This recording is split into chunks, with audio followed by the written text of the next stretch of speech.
Yo, what's going on? Your boy Tre Hendrix here with another reaction.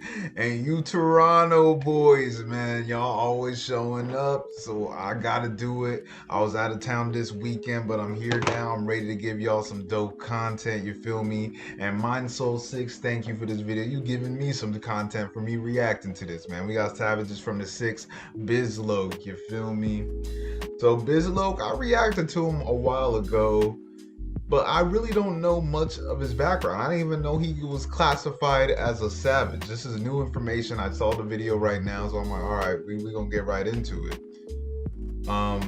Yeah, so I don't know really what hoodie from or anything like that, to be completely honest. So we're gonna see what's good with that. And while you're here, go ahead, like, comment, subscribe. Like, comment, and subscribe, and drop a comment on who I should react to next. And if you want to support my channel, there'll be ways to do so in the description. Go ahead and check those out. And I also got some Amazon affiliate links. So whatever you buy with Amazon, if you use my link, I do get a little percentage kickback, man. So I appreciate all the love and support. You Toronto boys be holding your boy down, you feel me? So I really thank y'all. And I'm gonna cut this short. It's a long video, you feel me? So I'm not gonna talk too much. We gonna get right into it, man. This Savages from the 6, Mind Soul 6, salute, Bizz Loc. We gonna get right into it. Let's do it. With a sick sawyer, got a sick lawyer on speed dial. Legal aid never did shit. I got 9 years at pre-trial. Taking notes from money be irrelevant when there's cold blood sitting in your veins. There ain't no love when you in the game. I done grown up, but I'll never change. Bending the rules like a show. I really like his he always comes in with like a hard delivery and like just aggressiveness, you feel me? Like his shit just be so like, for lack of a better word, this should be raw, you feel me, whenever he delivers it on the track, you know what I mean? Come on. Don't slip. Egg West crit. Ride for the fam, I don't beg. Back on the roads, free the dogs. I was locked in my cell, reading Psalms. My host left saying. Mind Soul 6, you getting cold with the edits, or whoever editing your shit he be going hard with the little edits, you feel me? This is 29-year-old Brian Harrington, better known as Bizz Loc. He's been referred to as Toronto's scariest rapper, hailing from the Dufferin and Eglinton Avenue West area, and is a longtime member of EWC, or the Eglinton West Crips. He's also The Eglinton West Crips. Alright, so that's where he's from. the co-founder of Real Recognize Real Records, which he and his friend G Chili created in early 2018. But Bizz Loc started making noise in the rap scene a couple years before that, in November of 2016, when he made his first YouTube appearance in Hype Freestyle, which was filmed outside of a half.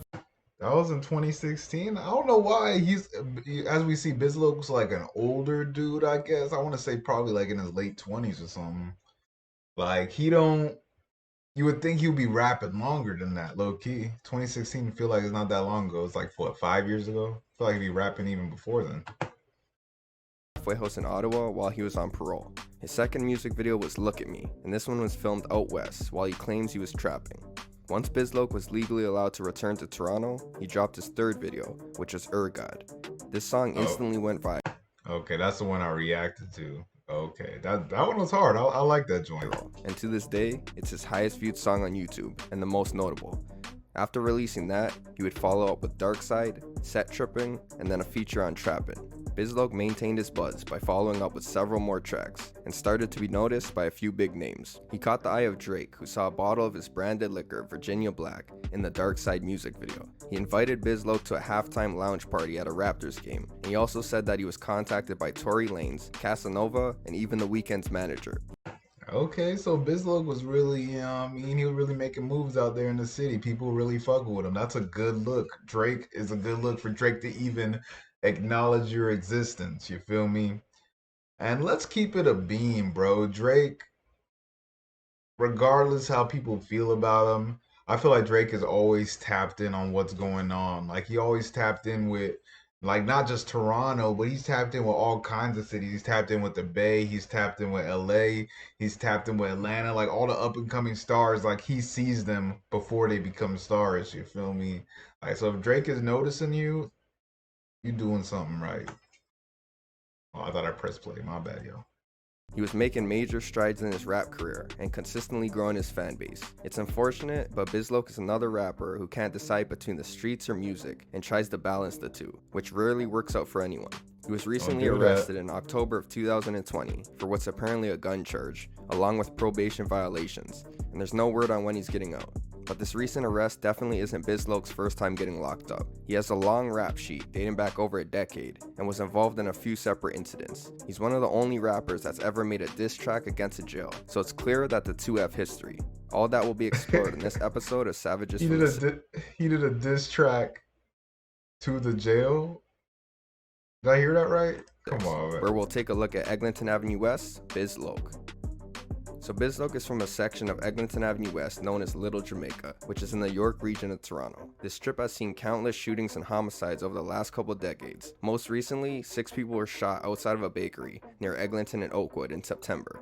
Bizz Loc ended up being part of the Eglinton West Crips, a gang that derived from an earlier group called the Front Page Gangsters, which was formed by high school friends back in the mid-1990s. The gang's turf is a long stretch of Eglinton Avenue, from Keele Street. God, they get all that? I don't know how long that is, pause. But it looks like they got some territory, so they gotta be probably a larger group, you feel me? East to Oakwood and the surrounding areas. Their main rivals are the Von Road Bloods, with several murders being connected to this classic Bloods vs Crips feud. Most gang members with 10 plus years of experience will likely have had some run-ins with police along the way, and Bizz Loc was no exception. He's been involved in a few different cases and even spent a long period of time behind bars too.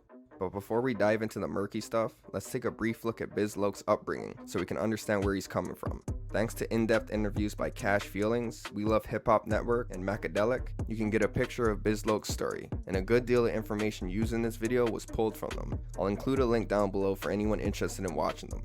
For now, I'll try to summarize it. Bizz Loc refers to himself as the good kid who turned evil, and said that Eglinton Avenue West was responsible. He described his past self as being well behaved, and that his mom raised him to have manners. But as he approached his adolescent years, Bizz Loc began to change. He started getting into trouble in school and was coming home late at night, and it quickly became too much for his mom to handle. She decided that young Bizz Loc needed a behavior reform. So when he was in the 4th grade, at the age of around 9 or so, his mother sent him thousands of miles away to Trinidad, where he would live with his aunt. Damn, you gotta send, that's far. And that's like a cultural difference too. That's for a kid, that's like, damn.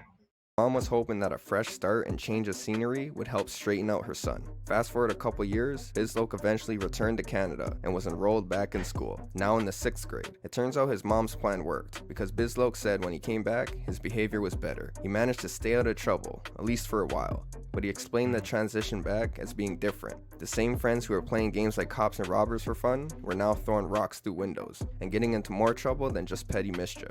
Yeah, that's usually how it starts. It keeps building up, like, you know what I mean? Like, you go from like just playing tag to start playing other shit like hide and seek, ding dong ditch.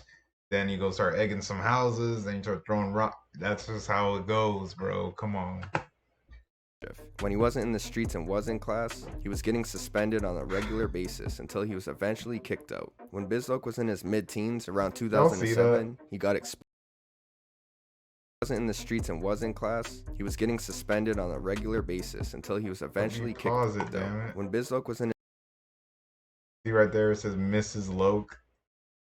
That's so stupid. Student name Bizz Loc. His mid-teens, around 2007, he got expelled from his high school, but was later enrolled into what they call the School of Last Chance. This was a school where expelled students from all over the city were given another opportunity to earn credits. This was an environment where gangs were openly recognized. Teachers would collect students' bandanas every morning and then return them at the end of the day. I'm assuming Bizz Loc was a full-fledged gang member at this point, since the article mentioned some students wearing EWC sweatshirts and doing all their projects on blue paper.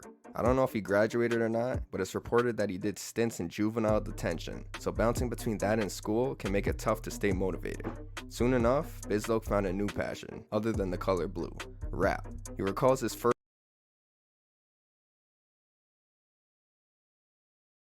Still not off to a good start so far, man.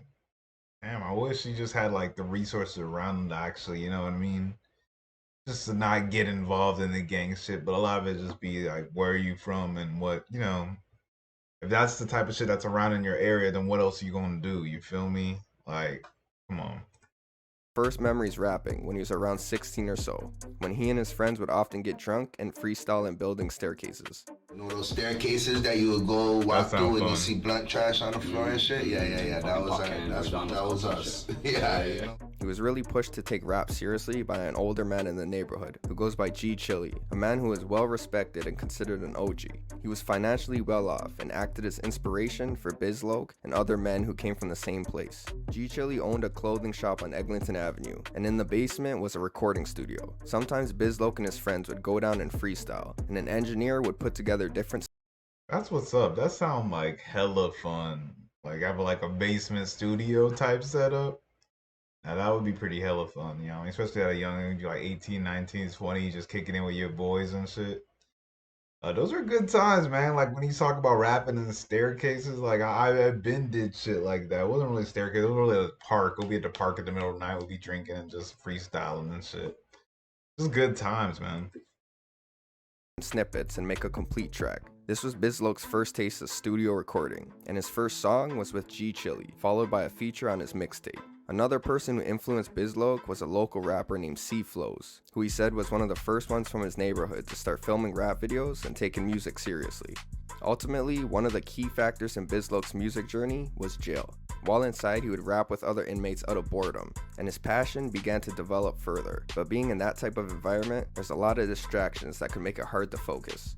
It wasn't until he was thrown into the hole, or solitary confinement, that he actually started writing music. While inmates are in the hole, they can't take Yo, this is why I couldn't do jail or nothing like that. Feel me? If I ever had to go in solitary, I feel like I would go crazy. I would go nuts. And it's supposed to like it's meant for you to go like nuts. You feel me?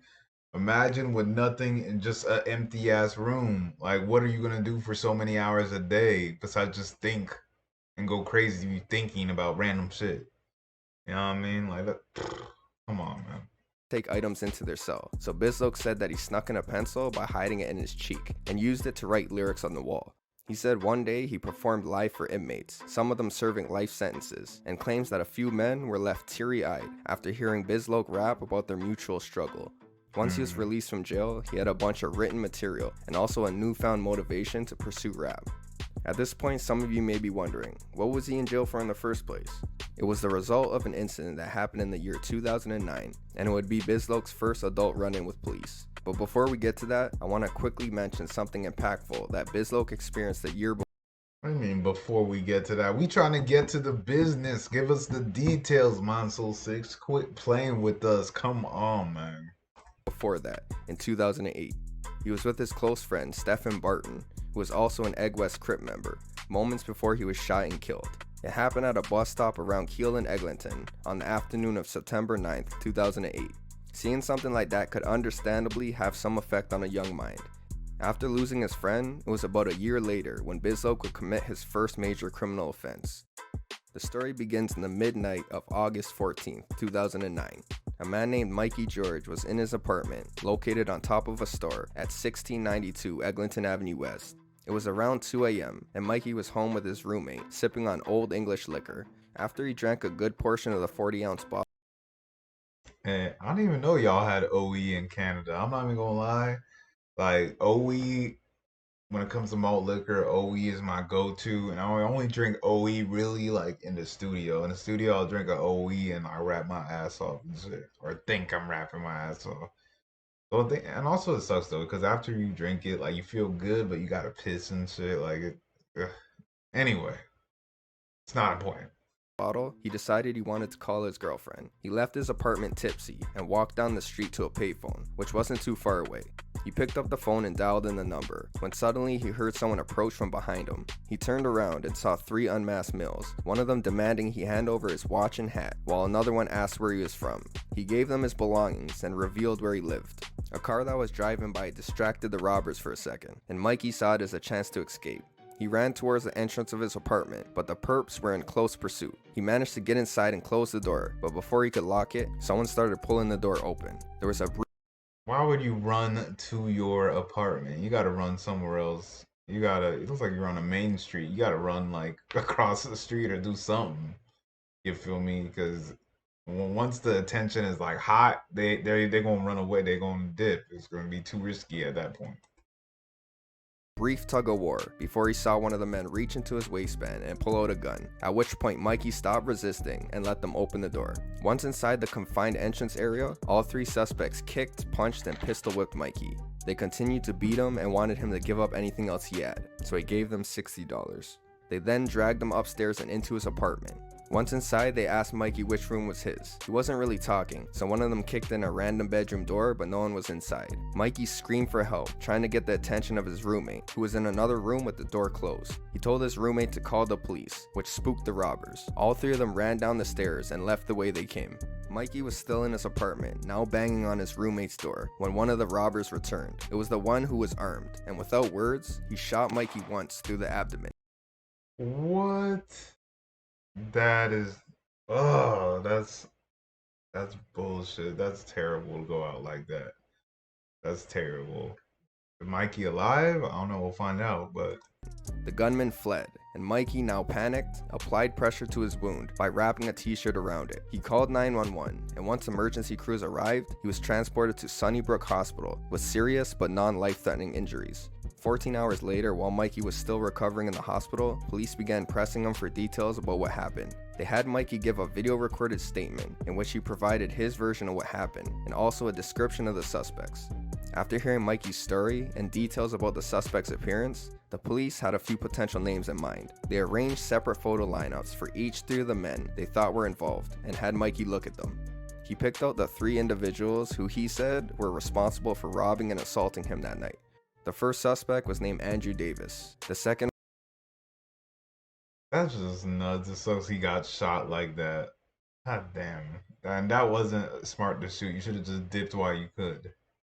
was a young offender, listed only as AC. And the last, who Mikey claims was the shooter, was Brian Harrington, Bizz Loc. All three of them were tracked down, Bizz Loc who arrested, did and it? charged with robbery, break and enter, forcible confinement. I'm all thinking Bizz Loc was like the driver or just one of the dudes. I didn't know Bizz Loc was the one who actually allegedly, I don't know if it's alleged if he served time for it, but if he actually pulled the trigger, I didn't know that.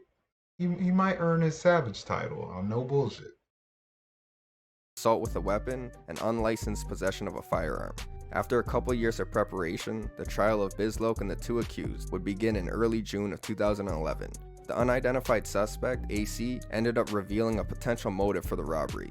He said that the victim, Mikey, was wearing a red hat and a red shirt, and they thought he was affiliated with the Von Road Bloods. Long trial short, the victim Mikey being able to identify Bizz Loc, along with what seems like his friend AC working against him, there was enough evidence for a conviction. He pled guilty to the charges and was...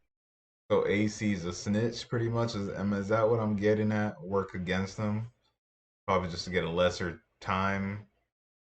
God damn. Don't have no snitches in your circle, yo. If you think they will fold, don't do it. Don't do it. Come on, man. Was sentenced to 9 years. He was given credit for time served while in pretrial custody, and altogether, he did 2/3 of his sentence and spent about 6 years incarcerated. Documents stated AC was convicted in youth court, but it didn't mention... Hey, you want to know why your trap house doing numbers? Tell him. Because he was locked up for 6 years. Come on. For which charges. And Andrew was found guilty on 6 charges and also convicted. But he was in the free world around fall of October 2016, when he was arrested in connection to 2 bank robberies in the GTA.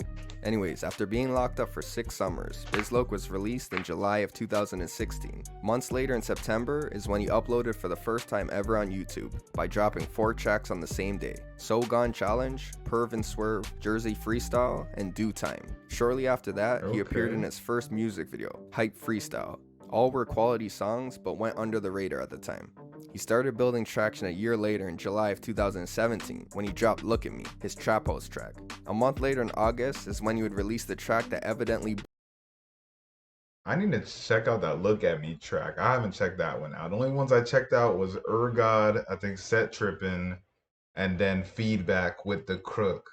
Those were the only tracks I checked out so far. So I really need to get on my Bizz Loc shit. I think I would really like him. Like, the songs I've reacted to so far, I legit enjoyed. So, come on now. Blew him up, God. Afterwards, he continued to drop music and grow his fan base in the city and worldwide.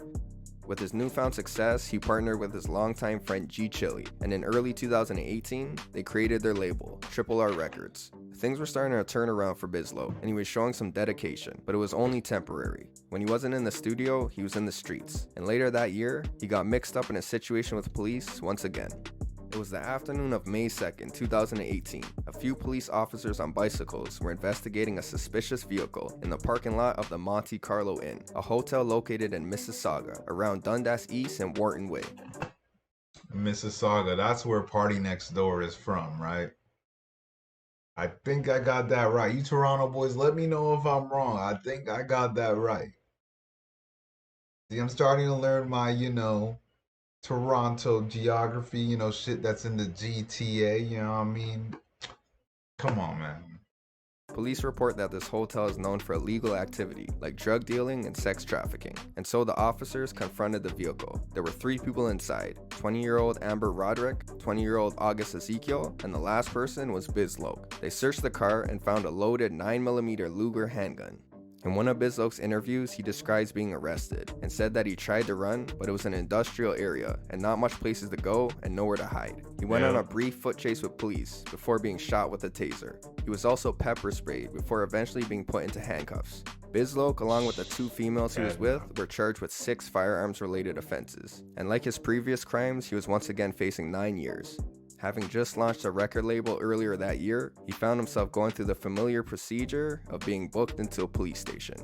Bizz Loc admits that he was stressed out and disappointed in himself, since he was just starting to build a successful life but was behind bars again. While awaiting trial, he spent 8 months in Maplehurst Correctional Complex in Milton.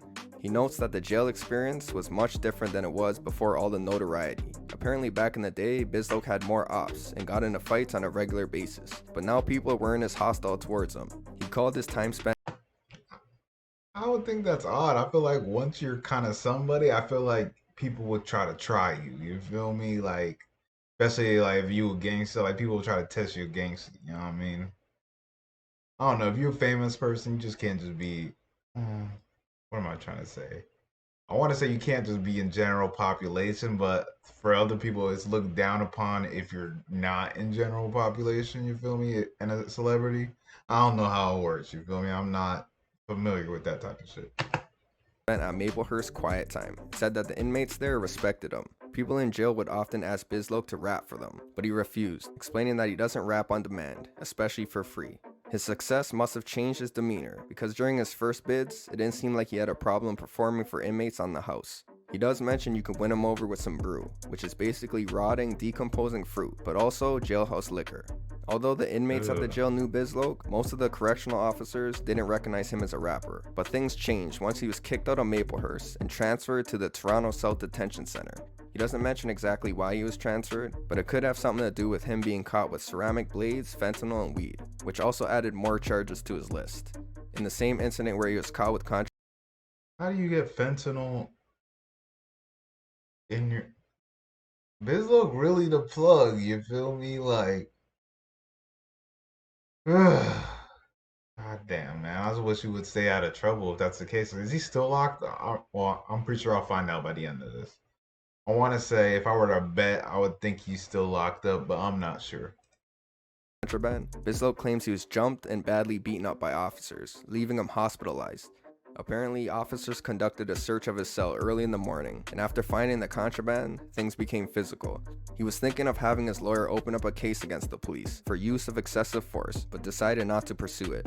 Once Bizz Loc arrived at the South Detention Center, he said that now not only just the inmates knew him, but most of the officers as well. He claims one day, a person he believed to be the superintendent or warden of the jail was doing rounds when he recognized Bizz Loc from his interview with We Love Hip Hop Network. He ended up being put on the same range as fellow Toronto rapper Killer the Crook, who previously appeared in that same interview alongside Bizz Loc, and they also have a track.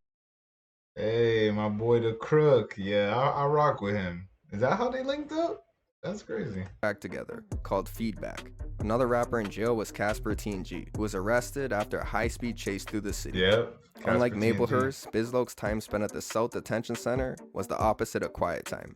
We can get a glimpse into his jail experience with a story he told on a video, Center Stage.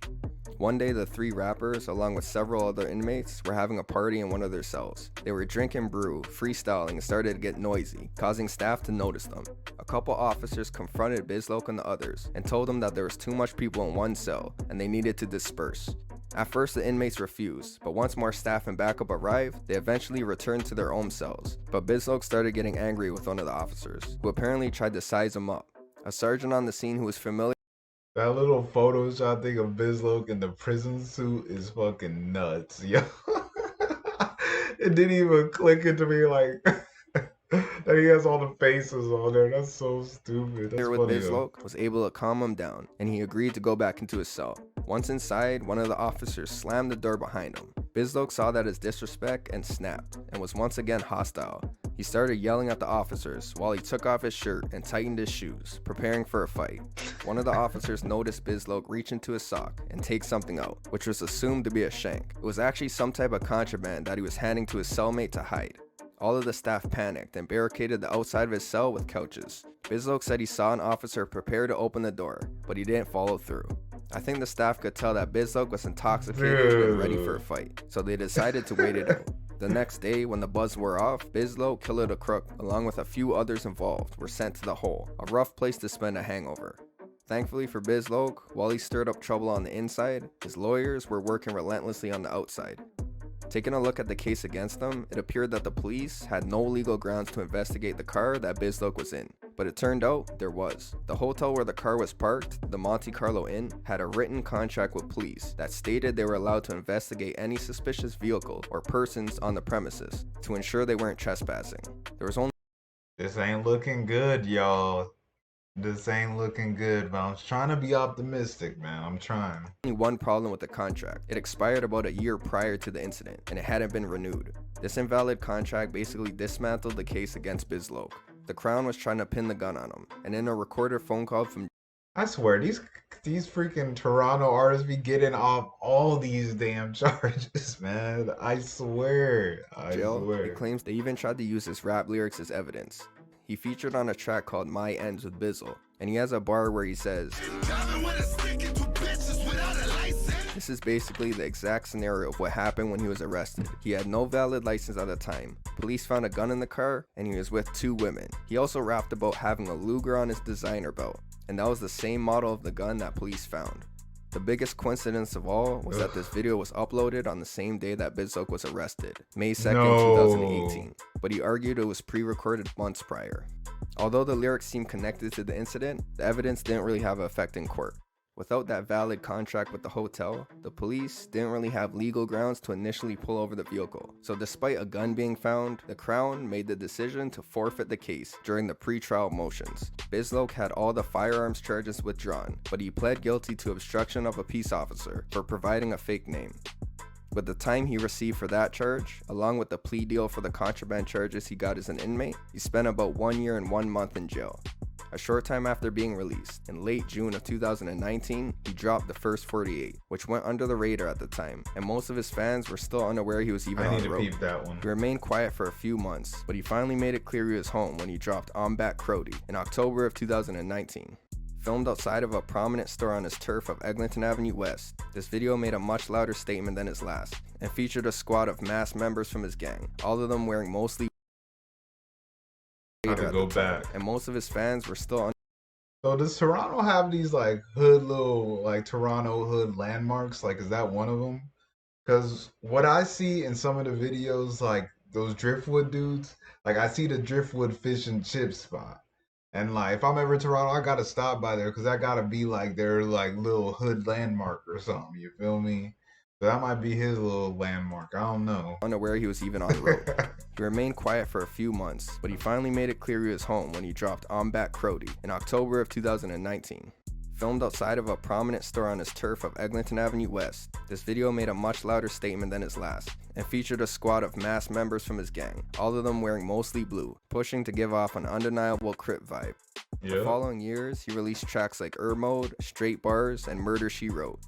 That brings us back to the present day. In the center stage video, Bizz Loc claimed that after his 2018 arrest, he was focused on strictly music, and it appeared like he learned his lesson. But I don't think he was sincere, because he was arrested in October of 2020 for charges related to firearms yet again.